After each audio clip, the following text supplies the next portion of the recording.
Hi, இன்னைக்கு நம்ம movies and ஆஸ்பெக்ட்ஸில் என்ன படத்தை பற்றி பார்க்க போகிறோம்னா டோஸ்டர் அப்படின்ற ஹிந்தி ஃபிலிம் தான்.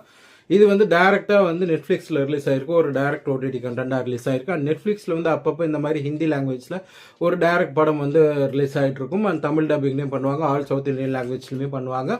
அந்த மாதிரி வந்து எனக்கு அந்த மாதிரி டேரெக்டாக வந்ததில் வந்து லூடோன்னு ஒரு படம் ரொம்ப நல்லாயிருக்கும். அப்புறம் ஒரு 2 இயர்ஸ் முன்னாடி மோனிகா ஓ மை டார்லிங் அப்படின்ற படம் வந்துச்சு, அதுவுமே சூப்பராக இருக்கும்.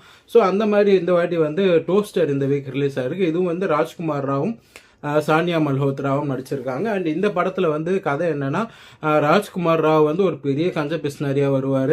எந்த அளவு கஞ்ச பிஸ்னர்னா, ஒரு மேரேஜ் ஃபங்க்ஷன் போனால் கூட நைட்டு வீட்டுக்கு சாப்பாடை ஒரு கவரில் அந்த ஃபங்க்ஷன்லேருந்து போட்டு எடுத்துகிட்டு வர அளவு ஒரு கஞ்ச பிஸ்னரியாக இருக்கிற அவருக்கு சானியா மல்ஹோத்ரா வந்து ஒய்ஃபாக வருவாங்க. அவங்களோட குருஜிக்கு கல்யாணம், அவங்க பொண்ணுக்கு கல்யாணம்னு ஒரு கிஃப்ட் பண்ணணும்னு சொல்லுவாங்க. பட் இவர் வந்து பெருசாக செலவு பண்ண மாட்டாருன்றதுனால ஒரு சென்ட் பாட்டில் சிம்பிளாக பண்ணலான்னு சொல்லுவார். பட் வந்து அவங்க வந்து ஒரு டோஸ்டர் வாங்கி கொடுத்துருவாங்க.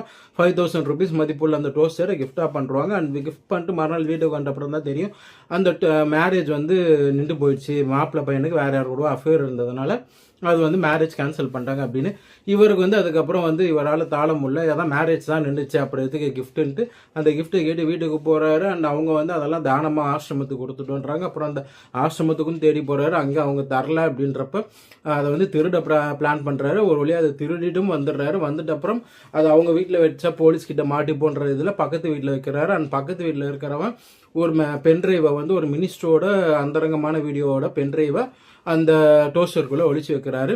இதை வந்து ஒரு 2 நாள் கழிச்சு அந்த டோஸ்டர் எடுக்கலாம் ராஜ்குமார் ராவ் வரப்போ அவன் வந்து அந்த மெமரி கார்டுக்கோசரம் அந்த டோஸ்டரை தரமாட்டேன்றான். அந்த தள்ளுமுள்ளில் அவன் இறந்தும் போயிடுறான்.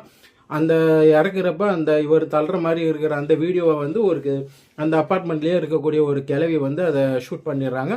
அண்ட் அந்த பாட்டி அம்மா வந்து அதுக்கப்புறம் ஹீரோவை வந்து எப்படி அதை வச்சு பிளாக்மெயில் பண்ணாங்க, என்ன பண்ணாங்க, அதுலேருந்து ஹீரோ தப்பிச்சாரா இல்லையா, அந்த டோஸ்டர் வந்து திரும்ப கொடுத்து காசு வாங்கினாரா இல்லையான்ற மாதிரி தான் கதை போகுது. இது வந்து ஒரு மைண்ட்லெஸ் ஃபன் படம்னு சொல்லலாம். பெருசாக வந்து லாஜிக் அந்த மாதிரிலாம் எதுவும் இல்லாமல் ஒரு ஜாலியான ஒரு டைம் பாஸ் ஃபிலிம்னா இந்த படத்தை பார்க்கலாம்.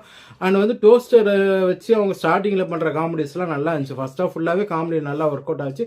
பட் செகண்ட் ஹாஃப்க்கு அப்புறம் அந்த பாட்டி உள்ளே வந்துட்ட அப்புறம் கொஞ்சம் வந்து படம் வந்து அந்த ஒரு நல்ல ஃபன்னான சீன்ஸ்லாம் இல்லாமல் கொஞ்சம் இதுவாகவே போச்சு. சில இடங்களில் வந்து ஒன்றுமே காமெடி நல்லா வச்சிருக்கலான்ற மாதிரி தோணுச்சு. பட் ஓவராலாக வந்து இது ஒரு சுமாரான டீசெண்டான வாட்ச் தான். பட் டைம் பாஸ் ஆகும். உங்களுக்கு வந்து பெருசாக எதுவும் பார்க்க ஒரு ஆப்ஷன் இல்லை, போர் அடிக்குது, ஒரு காமெடி படம் ஏதாச்சும் பார்க்கணுன்னா இதை கண்டிப்பாக ட்ரை பண்ணி பாருங்கள். தமிழ் டப்பிங்லேயும் இருக்குது, நெட்ஃப்ளிக்ஸில் இருக்குது. தேங்க்ஸ், பாய்.